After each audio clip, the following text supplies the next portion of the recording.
Koppel, host of the Time for Coffee podcast, where you get firsthand career advice into the jobs and industries that interest you the most.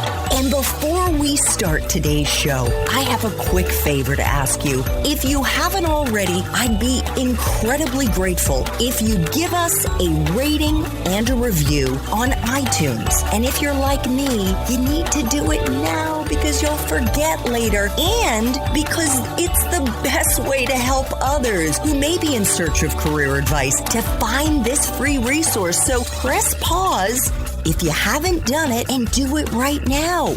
I'll wait. Thanks so much and enjoy today's show.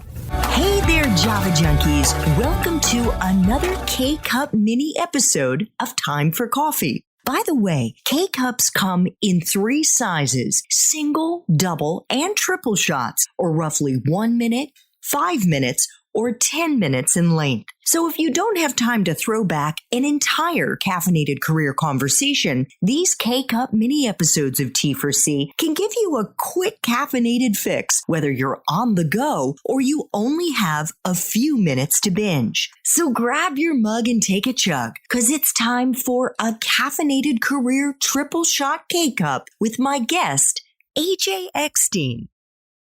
AJ, one of the biggest challenges that I'm guessing you have faced in your young life was graduating at the height of the pandemic in May 2020. I am also guessing that no doubt your last semester at USC pretty much sucked. Did you know what you were going to do with your business degree when you graduated? And how did COVID affect any of that?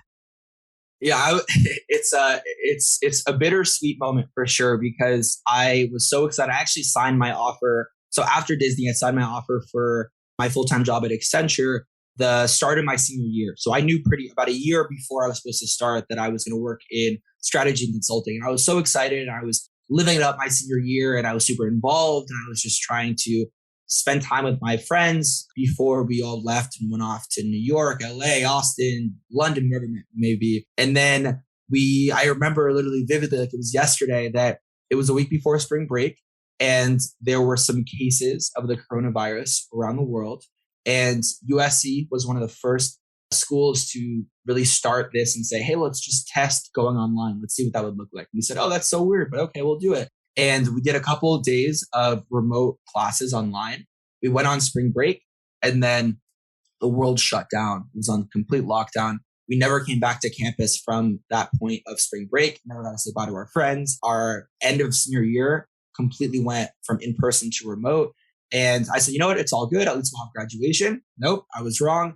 There was no graduation. It was virtual, which was by far not very fun, not a good culmination of an amazing couple of years at school. And then I was supposed to backpack Southeast Asia for 3 months prior to starting my job in consulting.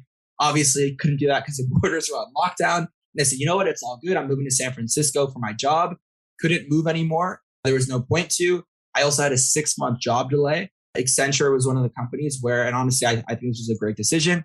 Instead of laying off workers who never started because the demand plummeted from clients, they just pushed everyone's start date back. So I had a 6-month job delay, didn't end up moving to San Francisco, canceled travel plans, no in-person graduation, shortened senior year, all remote. So it was really challenging. And in the moment, I'm not going to lie to you and say I wasn't upset. I wasn't somewhat depressed. I was like, why is this happening? I had my whole career, my life planned out. I had to move back home to save some money. I wasn't working. I couldn't travel, couldn't see friends. But then I took a step back and I said, how could I be complaining right now? I have job security, even though it got pushed back a little bit, I have job security. And then also, there's so many other people struggling. Thankfully, I never had a case of COVID, but I know a lot of friends, family members, they were hospitalized, and maybe they weren't so fortunate. People who were who got laid off, who had families who couldn't just afford to move back home. So I really took that time to assess what was important to me. And I had 6 months before I started work. So I said, this is a great time to go out and help others and also try to make ends meet. So that's when I started and launched the career coaching company. I reached out to some friends I saw on LinkedIn who needed some career coaching. Started doing that for a couple hours a week. And then the word spread like a wildfire. And then I was so busy. I had 20, 30 clients under my belt. And as a fellow career coach, you know that the more you have, it just can get overwhelming. So I saw that there was a really big need for this during the pandemic. So I took a step back. I really focused on the scalability side of it, brought on coaches onto our team.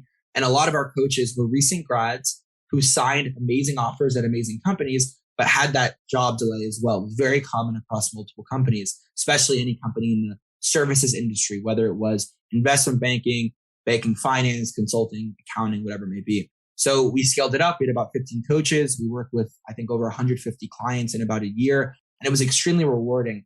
But I think at the end of that process, I did not want to continue career coaching. And I really wanted to provide even more value and scale it even greater for just a greater impact for our audience, a lot of them being job seekers. So throughout that process, I started a podcast called The Final Round.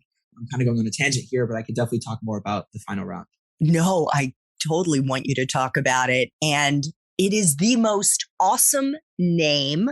Everything about it, the way you've produced it with the sound of the bell, like you're in the ring. It's incredible. I love it. I wish you'd been around when I started Time for Coffee, because not good for SEO. And that's search engine optimization for those of you who may not know. So you launched The Final Round, I guess, in January of 2021. And it's the go-to career platform to knock out the competition and advance past the final round interview.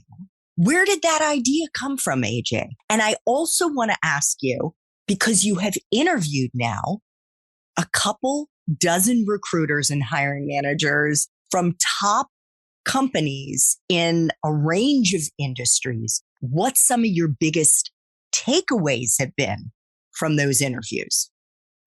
So I would say for the final round, before you focus on the name, you have to focus on the purpose or the mission of the company, the organization, whatever you're trying to do. And the way that I was able to really understand pain points was looking back, asking our coaches, and also asking the people that I've mentored and coached over the years with Career Coaching Company, what were the biggest pain points? And a lot of people were able to get an interview. They got to the final round interview, but they got rejected. So we saw that the biggest chopping block was from the final round to the offer stage. So we knew that that was a huge pain point. Then we asked, why is this the case? And it's really difficult to, and I'm sure everyone here listening has tried to reach out to recruiters. You either get ghosted, you get no response. They say they're too busy. They say this is the wrong recruiter because I'm a tech recruiter. You're recruiting for a business role. It's really challenging. And I would say recruiting is very taboo in that you don't really know what happens behind the curtain. So that was kind of our use case of what we could do with this show. The name The Final Round came about because, again, we're trying to solve that pain point of helping you advance past the final round interview. And then we broke out our seasons into who is the hardest person in a company to reach out to, yet has the most impact. So our seasons are almost like rounds. So season one or round one is with recruiters. That's who we're interviewing right now. And we only interview recruiters. And they are essentially the gatekeepers to getting that second interview with the hiring manager. So again, round one with recruiters. Round two, we'll be doing in the next few months with hiring managers and really talking about the interview process and how you went from recruiter to hiring manager. And then season three or round three or the final round will be about the knockout or success stories of how you were able to successfully get past the recruiter and the hiring manager to become a knockout story. So that's a little bit about the mission behind the final round.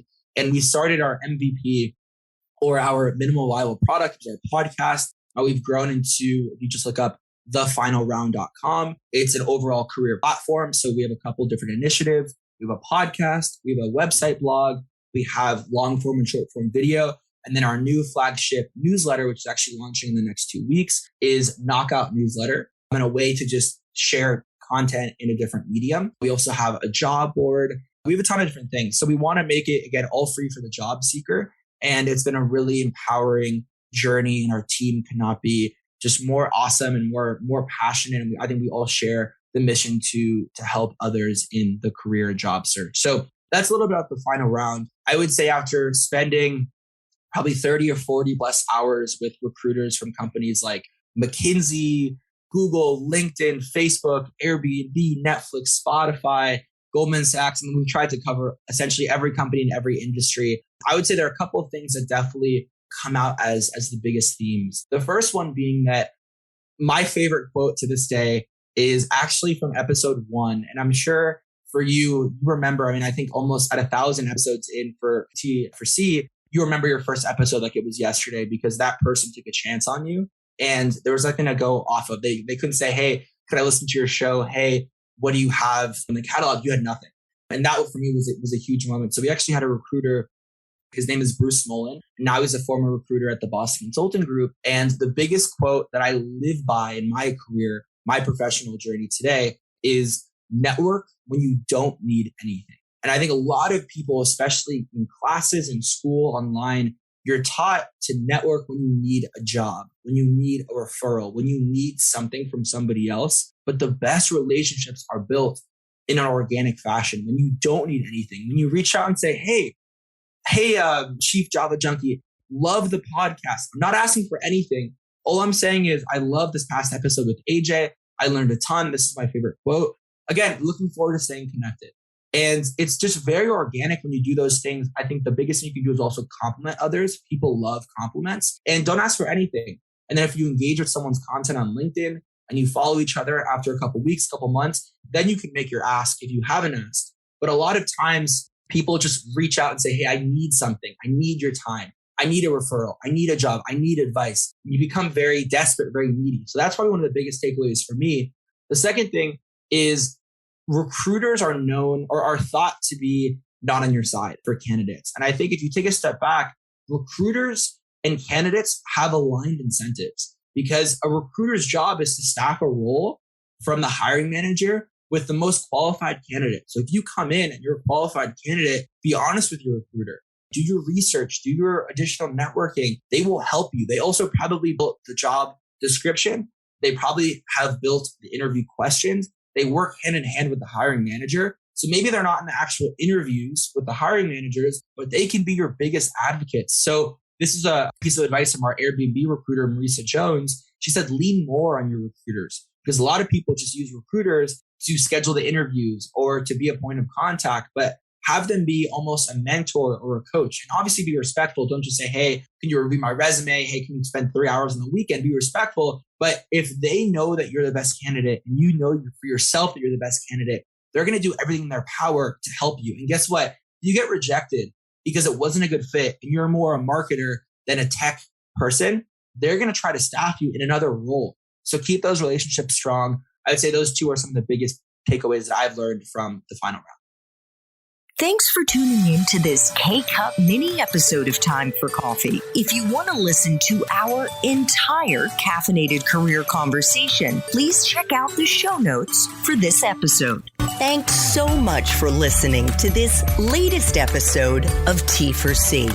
And if you're interested in learning more about my coaching services for confused college students and recent grads, feel free to check out the Time for Coffee website under the coaching tab at time4coffee.org or text me at 202-236-5712. That's 202-236-5712.